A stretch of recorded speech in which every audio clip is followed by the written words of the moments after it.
Hello everybody, video here for you today. This is a retro no-cap recap of The Curse of Oak Island Season 8, Episode 9, called Rock, Paper, Serpents, originally aired January 5th, 2021.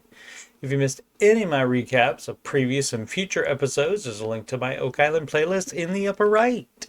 Let's get into it. Do do do do. Previously on The Curse of Oak Island, people have been looking for an incredible treasure for 230 years. FYI, there was no new Season 12 episode on February 18th, 2025, due to that Monday through Wednesday prime time on the History Channel being taken up by a new Thomas Jefferson docuseries that I did not see. In this Season 8, Episode 9, the show starts with Rick, Jack, and Dr. Ian Spooner riding in a black truck to the swamp. Dr. Spooner says he has never seen anything like this feature under 12 inches of mud. He further says that archaeologist Aaron Taylor had told him that he wanted to see it too, and that when archaeologists get excited, he does as well. He thinks it's a feature of significant purpose. The feature is a 70 feet by 20 feet group of stones, all at the same level. Dr. Spooner stated in the previous episode that it may be related to the 1400s pine tar kiln.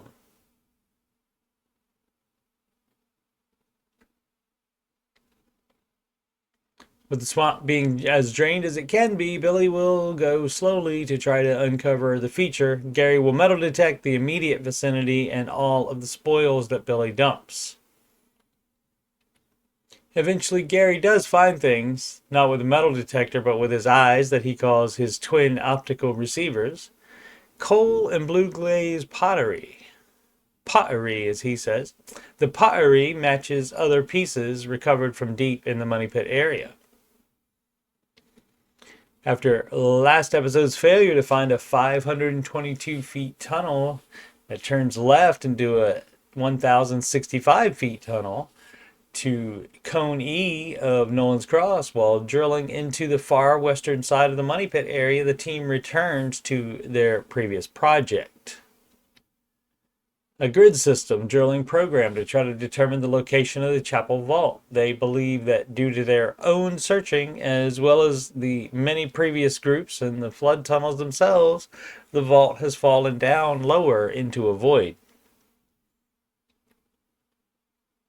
They do not have time to sink caissons this season due to the pandemic shortening the amount of time they have on the island before the harsh North Atlantic weather sets in.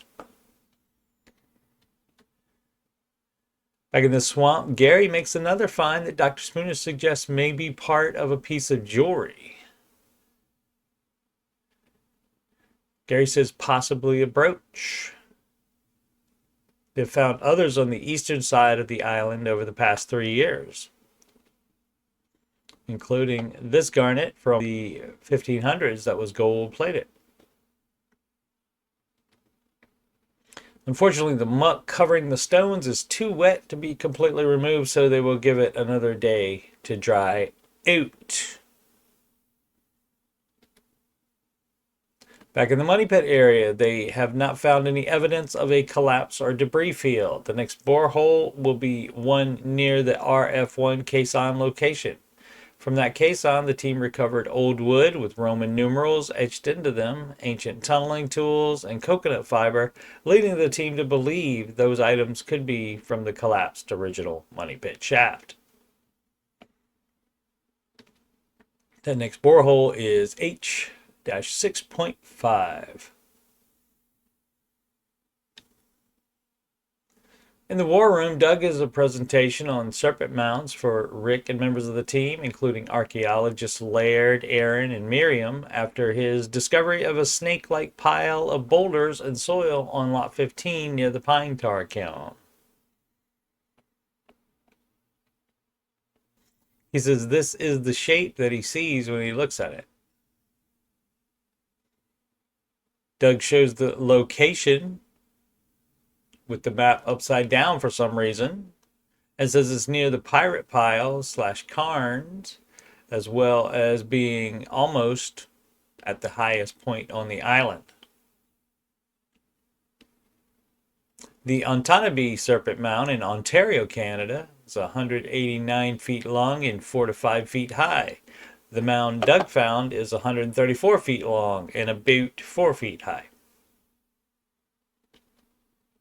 The one in Ontario has mounds or cairns near it as well. He doesn't say it on the show, but the graphic says it was created in the year 2 AD, which would make it 2018 years old in 2020 when season 8 was filmed.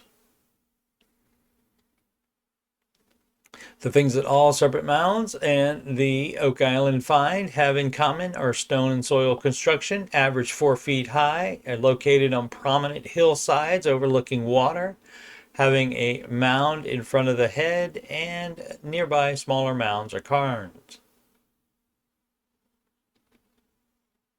Looking for Knights Templar connections, Doug found that one of the Grand Masters in the 1100s used a seal of a creature with the head of a rooster, the body of a man, and legs that were two serpents called abraxas.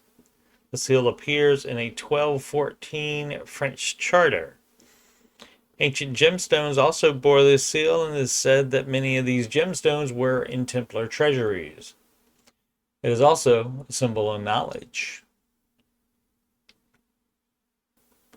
To tie in the Freemasons, and why wouldn't you, since at least one Freemason has been in every searcher group, including the original discoverer Daniel McInnes. The symbol for the 25th degree level of Freemasonry is a cross with a serpent wrapped around it. When asked for an opinion, Laird says it should be investigated further and that hopefully the answers are in the ground, and Rick agrees. The next day in the swamp, the team was able to uncover the feature a little more, and Dr. Spooner says it's 3 layers of stones angling upward towards the money pit area.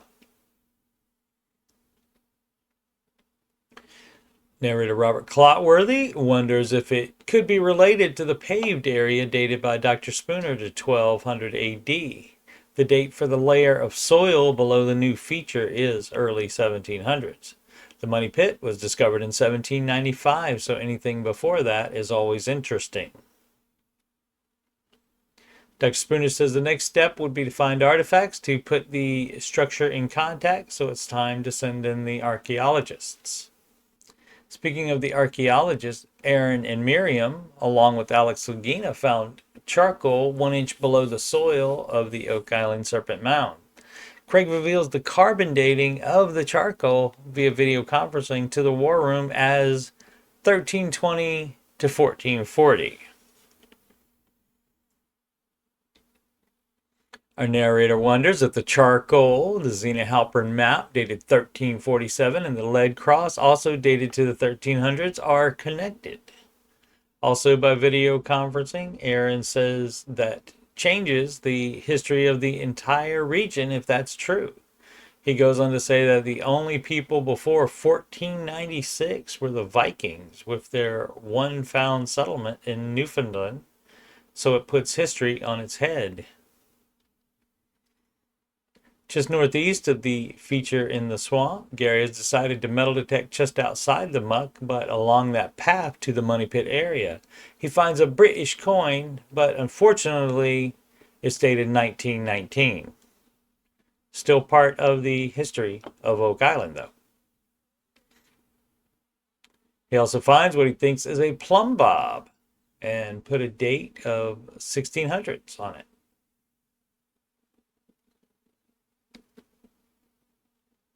The hole in it has been punched out, not drilled. Plumb bobs have been used since ancient Egypt for making sure that built structures are centered and leveled, including dug shafts. I'll be continuing retro no-cap recaps of Season 8 while also recapping the new Season 12 episodes late Tuesday nights as they air. All other episodes are in my Oak Island playlist already. I'm also doing retro no-cap recaps of Seasons 2 through 4 of The Secret of Skinwalker Ranch as I have time. And not many of those have been happening since the Curse of Oak Island season started up this time, but I will get back to those. Seasons 1 and 5 are all done and are in the Skinwalker Ranch playlist. Thanks so much for watching. Please subscribe, like, and comment. Sempre avanti.